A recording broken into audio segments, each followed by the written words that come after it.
Hi, I'm Stephen Urban, and welcome back to 5 Minutes of Focus, where I help you unlock your leadership potential, covering one topic in 5 minutes or less. In our last episode, we explored commitment, how aligning your team around clear decisions lays the groundwork for success.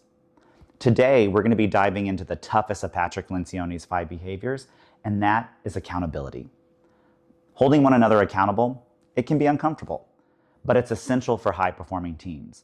And without it, even the best laid plans can falter. So, how do you as a leader ensure accountability becomes a natural part of your team's culture? If you stick with me over the next 5 minutes, I'll give you 5 actions that you can start trying today. Your first action, define clear expectations. Accountability starts with clarity. Every team member should know exactly what is expected of them and of the team as a whole. Set smart goals. Be specific, measurable, achievable, relevant, and time-bound for every project, and document who's responsible for what. When expectations are crystal clear, there's no ambiguity to hide behind. Action 2, normalize feedback. Accountability thrives in a culture where feedback is routine.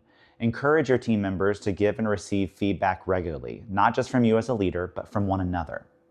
You can model this by starting a meeting with, "What's one thing I could improve on as a leader?" Over time, this feedback becomes less personal and more about growth. Your third action, create a culture of peer accountability. Accountability, again, isn't just about you holding your team accountable. It's about your team members holding each other accountable every day. Foster this by encouraging open discussions about progress in team meetings. Here's an example. Have each person share updates on their goals.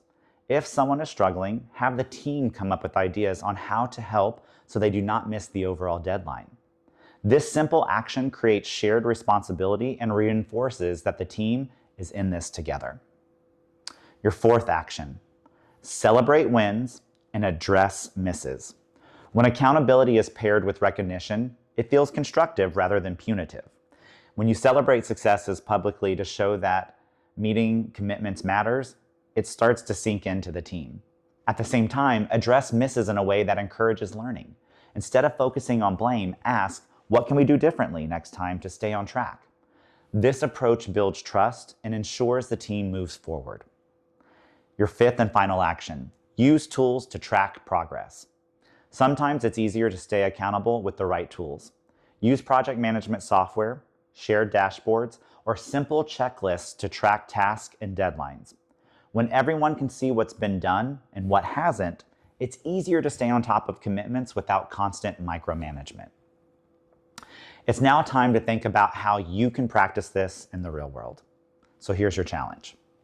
In your next team meeting, take 5 minutes to review current commitments. Ask each team member to share one thing that they're working on and whether they're on track. Then, encourage peers to offer support or suggestions if someone is struggling. Notice how these honest conversations strengthen your team's sense of trust and accountability. Remember, accountability isn't about the finger pointing. It's about ensuring that the team delivers on its promises together.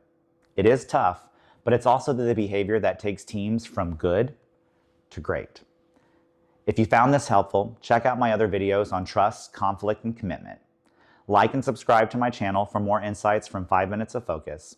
And if you're ready to build accountability on your team, visit my website, buildyouralliance.com, to book a corporate experience information session.